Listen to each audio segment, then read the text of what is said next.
भेद के निराकरण पूर्वक एकमात्र ब्रह्म की ही अखंड सत्ता का वर्णन तथा जगत की पृथक सत्ता का खंडन। श्री वशिष्ठ जी कहते हैं, रघुनंदन, इस प्रकार अहंता आदि दृश्य समूह भूत जगत वास्तव में कोई वस्तु नहीं है। कभी उत्पन्न न होने के कारण इसका अस्तित्व है ही नहीं, और जिसका अस्तित्व है वह तो परब्रह्म परमात्मा ही हैं। यदि स्वप्न में दिखाई देने वाला पर्वत अविनाशी हो तो यह जगत उसी के समान अविनाशी है।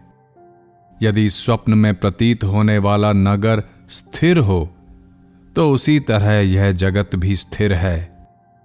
तात्पर्य यह है कि जैसे वे अविनाशी और स्थिर नहीं हैं, वही दशा इस जगत की भी है। यदि चित्रकार का चित्त स्थिर हो और उसमें वासनामय स्थिर चित्र बने तो उस चित्र में कल्पना द्वारा अंकित सेना के समान ही इस जगत की आकृति है।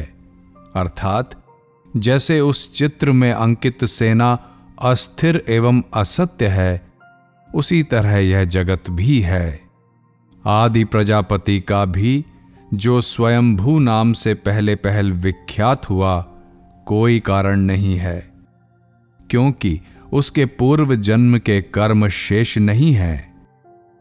महाप्रलय होने पर पूर्व काल के सभी प्रजापति मुक्त हो जाते हैं, अतः उनमें पूर्व जन्म का कर्म कैसे रह सकता है? ब्रह्म ही सबसे प्रथम होने वाला हिरण्यगर्भ है, वही विराट है और विराट ही सृष्टि स्वरूप है। इस तरह वह चिन्मय परमात्मा ही जीवनाकाश रूप से स्थित है, जिससे पृथ्वी आदि सत प्रपंच की उत्पत्ति होती है। केवल एकमात्र शुद्ध चिदघन निर्मल एवं सर्वव्यापक ब्रह्म ही सदा सर्वत्र विराजमान है। वह सर्वशक्तिमान होने से जिन जिन कौशलपूर्ण कल्पनाओं की भावना करता है, उन्हें स्वयं ही प्राप्त करता है, स्वयं तदरूप हो जाता है। जैसे हाथ में दीपक लेकर ढूंढा जाए या देखा जाए तो अंधकार अदृश्य हो जाता है, उसका कहीं पता नहीं लगता।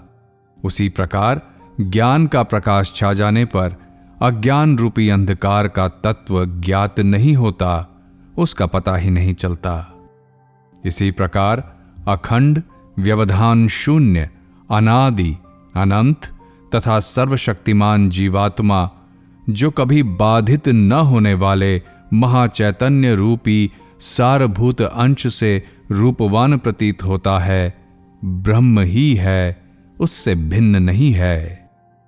वह ब्रह्म सब प्रकार से महान है, देश काल और परिणाम से परिच्छिन्न नहीं है, इसलिए कहीं उसमें भेद की कल्पना नहीं है, और जो भेद की कल्पना होती है वह भी ब्रह्म ही है, उससे भिन्न नहीं, क्योंकि सर्वत्र ऐसा ही अनुभव होता है।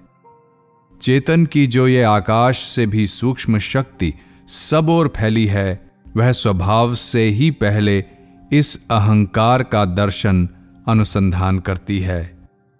जैसे जल अपने आप में स्वयं ही बुदबुद और तरंग आदि के रूप में स्फुरित होता है, उसी प्रकार जब आत्मा अपने आप में स्वयं ही स्फुरणशील होता है, तब उस चेतन आत्मा की यह चित शक्ति उस सूक्ष्म अहंता का दर्शन अनुसंधान करती है, जो उत्तरोत्तर स्थूलता को प्राप्त होती हुई अंत में ब्रह्मांड का आकार धारण कर लेती है। चेतन की चमत्कारिणी जो चिति शक्ति है, वह स्वयं अपने आप में जिस सुंदर चमत्कार की सृष्टि करती है, उसी का नाम जगत रख दिया गया है। रघुनंदन, चैत्य यानी दृश्य भूत जो अहंकार है, उसकी कल्पना चैतन्य के अधीन है, अर्थात चैतन्य की ही वह कल्पना है, तथा तन्मात्रा आदि जो जगत है, उसकी कल्पना अहंकार के अधीन है। इस प्रकार अहंकार और जगत चैतन्य रूप ही हैं। फिर उस चैतन्य में द्वैत और अद्वैत कहां रहे?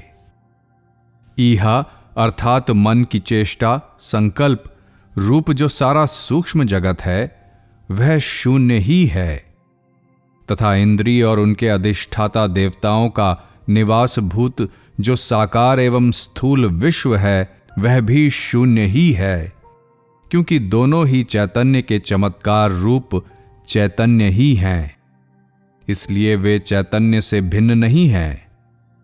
जो वस्तु जिस वस्तु का विलास होती है वह उससे कभी भी भिन्न नहीं होती। अव्यय युक्त जल आदि के विलासभूत तरंग आदि में भी ऐसा देखा गया है। फिर अव्यय रहित चेतन के विलास में अभिन्नता हो, इसके लिए तो कहना ही क्या है। अदृश्य अथवा रूप से रहित, नाम रहित और सर्वव्यापक चैतन्य शक्ति का जो रूप है उससे स्फूर्ति प्राप्त करने वाले जगत का भी वही रूप है। श्री राम, चेतन आत्मा का जो चैतन्य है उसी को जगत समझो। वह चैतन्य जगत से पृथक नहीं है। यदि चैतन्य को जगत भाव से रहित या भिन्न माना जाए तो चित्त चित्त नहीं रह जाएगा, चेतन को चेतन नहीं कहा जा सकेगा, क्योंकि अपने धर्म या स्वरूप भूत जगत को चेतित प्रकाशित करने के कारण ही उसको चित्त या चेतन कहते हैं। अतः चेतन से जगत का प्रतीति मात्र से ही भेद है, वास्तव में भेद नहीं है। ऐसी परिस्थिति में जगत की पृथक सत्ता कैसे सिद्ध हो सकती है? चैतन्य प्रधान अहंकार करता है और स्पंद प्रधान हिलना चलना आदि चेष्टामय प्राण कर्म है। इन दोनों में कोई भेद नहीं है, क्योंकि कर्ता का अपनी क्रिया से भेद नहीं देखा जाता। चित्त का स्पंदन मात्र ही क्रिया है, प्राण है। उससे संयुक्त पुरुष ही जीव कहा गया है। इस प्रकार जीव और जगत में भी भेद नहीं है। कार्य कारण आदि भाव रूप चेतन जगत आत्मा से भिन्न नहीं है, वह चैतन्य प्रकाश की एक झलक मात्र है। अतः जहां सब भेदों का लय हो जाता है वह परमात्मा ही जगत है, यह सिद्ध हुआ।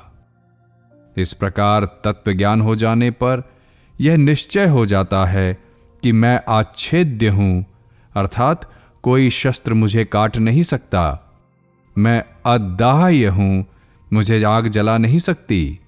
मैं अशोष्य हूं, हवा मुझे सुखा नहीं सकती, तथा मैं नित्य सर्वव्यापी सुस्थिर और अचल हूं। जैसे अपने भ्रम से औरों को भ्रम में डालते हुए विवादशील मनुष्य परस्पर विवाद करते हैं, उसी प्रकार जो अज्ञानी हैं वे ही इस परमात्म तत्व के विषय में वाद विवाद करते हैं।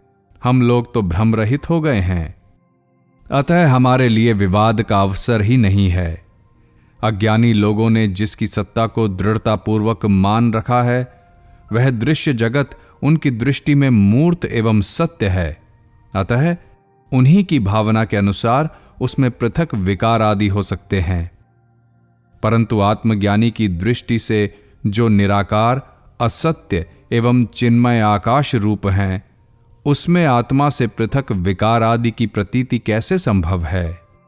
चेतन आत्मा स्वयं अपने स्वरूप में किसी प्रकार का विकार न आने देकर विचित्र आकाश के रूप में आविर्भूत होता है।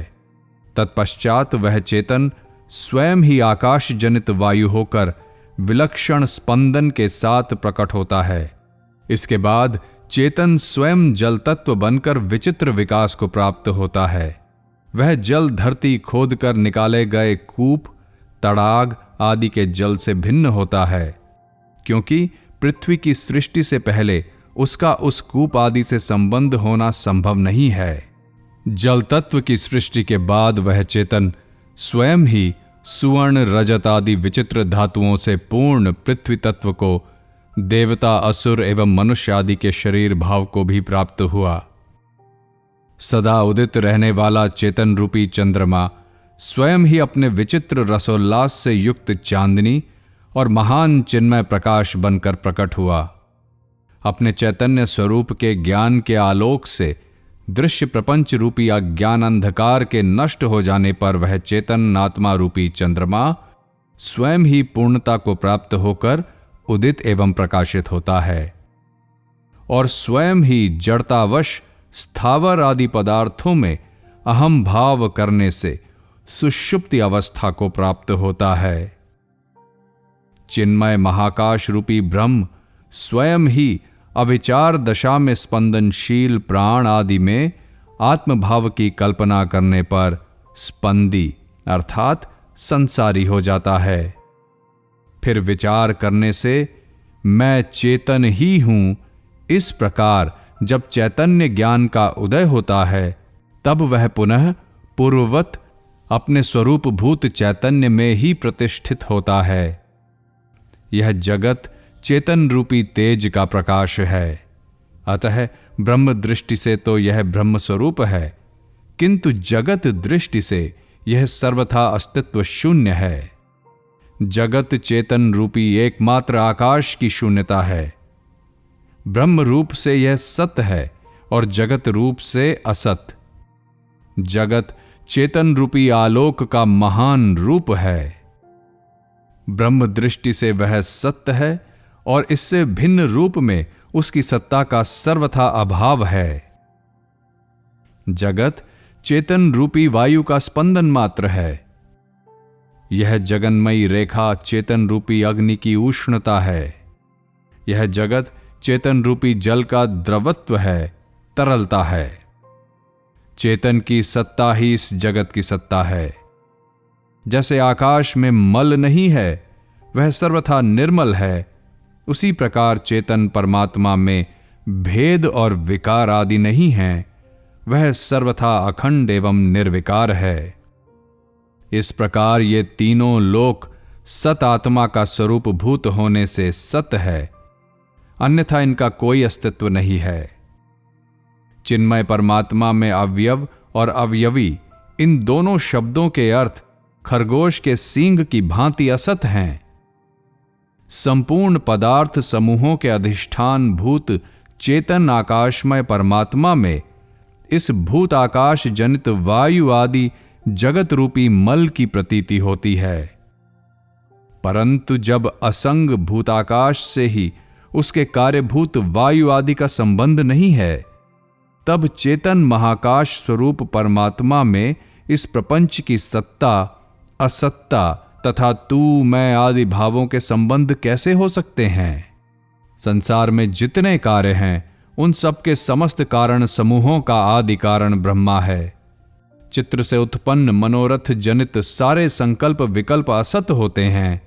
अतः चित्त स्वभाव से ही किसी का कारण नहीं है, वह अकारण रूप ही है और वही ब्रह्मा है। यदि हम कहें कि चैत्य जगत के असत होने पर चेतन भी असत हो जाएगा, क्योंकि वह अपने स्वरूप भूत चैत्य से पृथक नहीं है, तो यह ठीक नहीं। चेतन की असत्ता तो वाणी मात्र से भी सिद्ध नहीं की जा सकती, क्योंकि चेतन आत्मा अनुभव से सिद्ध है। जो है उसका अवश्य उदय होता है, जैसे बीज से अंकुर का। यह बात प्रत्यक्ष देखी गई है। महर्षि वशिष्ठ जब इतनी बात कह चुके, तब दिन बीत गया। सूर्य अस्ताचल को चले गए। मुनियों की वह सभा सायंकालिक नित्य कर्म करने के लिए स्नान करने के उद्देश्य से महर्षि को नमस्कार करके उठ गई। फिर जब रात बीती, तब प्रातःकाल के सूर्य की किरणों के साथ साथ वह मुनि मंडली पुनः सभा भवन में आकर बैठ गई।